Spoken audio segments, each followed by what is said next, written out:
Hello, this is Dr. Branch, and I want to talk to you for just a few minutes about some key biblical texts regarding homosexuality. I'm not going to spend tons of time on each one of them, but we are going to talk about a few. I just want to point out to you that most people, when they criticize Christians for trying to give an articulate biblical defense of the traditional view of homosexuality, you're going to get called Fred Phelps. Fred Phelps is a jerk. He's an evil so-called minister over in Topeka. Claims to be a Baptist, but he's just an evil, self-centered cult leader is what he is. But they're going to call you Fred Phelps. For the record, Fred Phelps has protested here at Midwestern on 2 different occasions since I've been here. But usually what's going to happen is called the Fred Phelps argument. All evangelicals will get lumped in with Fred Phelps. This happened to me several times in the military. Some of my soldiers would say, bring up Fred Phelps, and I'd say, hey, look, I'm not Fred Phelps. Do you think I am? Well, no, I really don't think you are. But they're going to bring it up anyway. It's an ad hominem. Sean Penn played Harvey Milk in the movie Milk, won an Oscar. And he said this: I think it's a good time for those who voted for the ban against gay marriage to sit and reflect and anticipate their great shame and the shame of their grandchildren's eyes if they continue that way of support. We've got to have equal rights for everyone. Well, I'm glad Sean Penn's got some moral convictions about something other than communism and visiting Iran. But this is the sort of stuff you're going to run into. But what does the Bible say? I'm going to skip past them. This is Market Castro and 17th Street in San Francisco. It's the Castro district where the gay community is located. There's the huge homosexual flag. I just remind you, the rainbow is a Christian biblical symbol. Don't let them steal that from you. It's a good thing. Rainbow's a good thing. But, you know, the rainbow-colored flag, they use that for gay rights. And so we are going countercultural, and there will be never any place more countercultural in your ministry than saying what the Bible says. And my goal over the next 10 minutes is just to remind you what the Bible does say. It's very clear. It's not vague on the topic. And remind you to stand firm to what Scripture says. Well, few things. First of all, God created man male and female. Most views of homosexuality that are positive toward or see it in a good way have some sort of flawed view of gender. And the gift of gender is part of the goodness of God's creation. That's a quote directly from the Baptist Faith and Message. And then it said this, that one of the reasons we're given gender is that we might marry and that we might procreate. Well, there's no way, apart from artificial reproductive technologies, that a homosexual couple can procreate. So it's impossible for homosexual relationships to fulfill the creation mandate to procreate. And then finally, heterosexual monogamous marriage is the proper expression of sexuality. We see this very clearly in Genesis 2:24 through 25. This reason a man will leave his father and mother, be united to his wife. Notice wife singular, not plural. Polygamy was never part of God's original plan. Though he tolerated it, he never celebrated it. It's the biblical standards, always monogamy. So sex is designed by God to be shared in marriage between a husband and a wife. Therefore, heterosexual monogamous marriage is the arena for sexual expression. Let me just say a few things about Sodom and Gomorrah. You see some quotes there. The big debate is about this term yada, when these guys are knocking at the door, pounding on Lot's house, and they say, we want to know these men. They thought they're men. They're angels. They'd come in to stay with you. That word yada can mean become acquainted with, to know in the general sense. But it's also used as an euphemism for sexual intercourse at least 10 times in the Old Testament. And the author, and the way we know what it means in Genesis 19:5 is just a couple of verses later. Lot offers his daughters to these men. He said they've never known a man. That's the verb yada. So in context, there's no doubt. When they knock on the door, they're asking for sex with these men. They're in fact demanding it. And that was one of the reasons God judged Sodom and Gomorrah. And in fact, Sodom became a paradigm for sinful behavior throughout the Bible. If you want to say someone's really bad, you compare them to Sodom. You see that throughout the Bible. Leviticus clearly says, you shall not lie with the male as one lies with the female. It is an abomination. Note this passage very carefully, because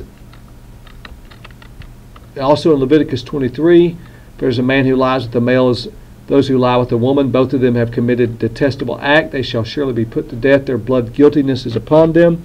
Without a doubt, Paul has the sexual ethics of Leviticus in mind when he's writing 1 Corinthians. That's the main reason why he's upset with this guy that's having sex with his dad's wife. It's incest, and he's basing that on Leviticus. And these passages are in fact the background for the word arsenokoitai that pops up in 1 Corinthians 16:9 and 10. Deuteronomy 22:5 also says cross-dressing is forbidden. There are gender-appropriate behaviors for each culture. And so the idea is that you're not trying to mislead someone. And I always have students ask about, well, what about the Scottish people wearing kilts? Well, in that culture, a kilt is a thoroughly male form of dressing.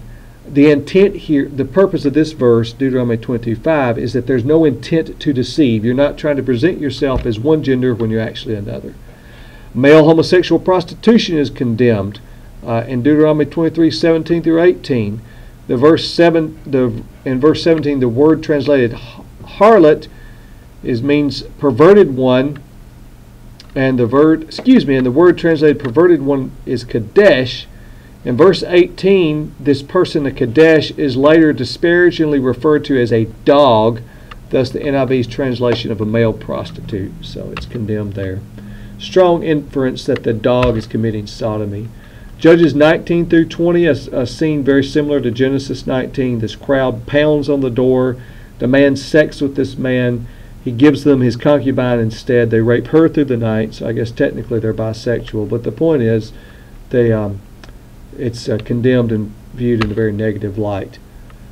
Oh yeah, this is something that will be brought up from time to time. Ezekiel 16. Now this was the sin of your sister Sodom. Ezekiel's talking to Jerusalem. She and her daughters were arrogant, overfed, and unconcerned. They did not help the poor and needy. They were haughty and did detestable things before me. Therefore I did away with them, as you have seen. Some homosexual activists will say, well, see, they condemned Sodom for not helping the poor, as opposed. It's really capitalism that God's against. That's why God judged Sodom and Gomorrah, is because they're capitalist. They'll actually get like that.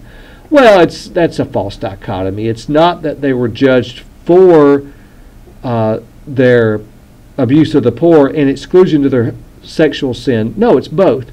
They were both exploiting poor people and committing sexual sin. They're condemned for both of them. What I would point out to you is in my own life, my sin has rarely stayed contained. If I get sideways with God in one area, I'm going to get sideways with him in another area. And that's what's going on at Sodom. Not only did they exploit people sexually, they exploited them financially and economically. Romans 1, this is the definitive passage. Paul details humanity's rejection of God and the ensuing consequences of this rejection. And 3 times he has this phrase, God gave them over. God gave them over. God gave them over. It's a very powerful rhetorical device within the text itself. And if you're looking for a way to outline the text, I would encourage you to outline it along those God gave them over phrases. He uses the word impurity in verse 24. It has clear sexual emphasis. And in fact, one form of impurity are homosexual acts. And this is the only specific mention of lesbian behavior in the Bible that's found in Romans chapter 1. And notice also this natural versus unnatural use. There's strong echoes of Genesis language here. And Paul says males and females have a natural use for sexual use for each other, and this use is distorted by homosexual acts. And Paul does not use the normal Greek words for male and female. He uses words for male and female from the Septuagint of Genesis 1:27. He clearly has Genesis 1:26 through 28 in his mind when he says this. It's a creation argument. And you understand this. If you look at the genitals of the normal male and female, they naturally fit a male with a female and a female with male. Males and males don't fit. Females and females don't fit. And that's the point Paul's making. It's also a form of idolatry, and in fact, sexual immorality does become an idolatry. It's what someone worships. Their entire life is spent around that. 1 Corinthians 6 uses 2 very specific words. It has 10 vices. 2 of them specifically reference homosexuality. The word that the NIV translates male prostitutes is malakoi, and the word homosexual offenders is arsenokoitai. You're going to need to know both of these for the exam. You see them. I expect you to know them on the final exam. And oh my goodness, the different way these words have been translated. You see them here, and it goes on and on. Probably my favorite is the net translation, which translates malakoi as passive homosexual partners, and arsenokoitai, as practicing homosexuals.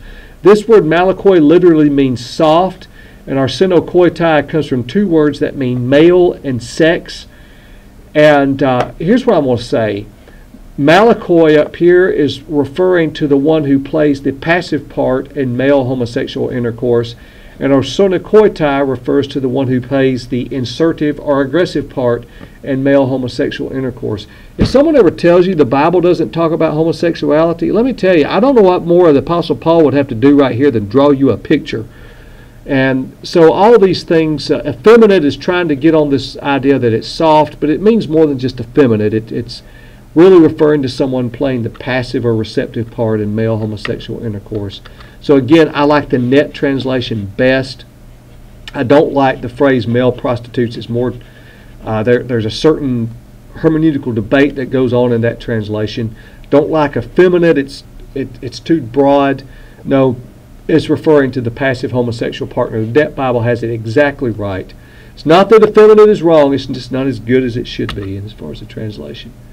By the way, the first time the word arsenokoitai occurs in any literature in antiquity is in 1 Corinthians chapter 6.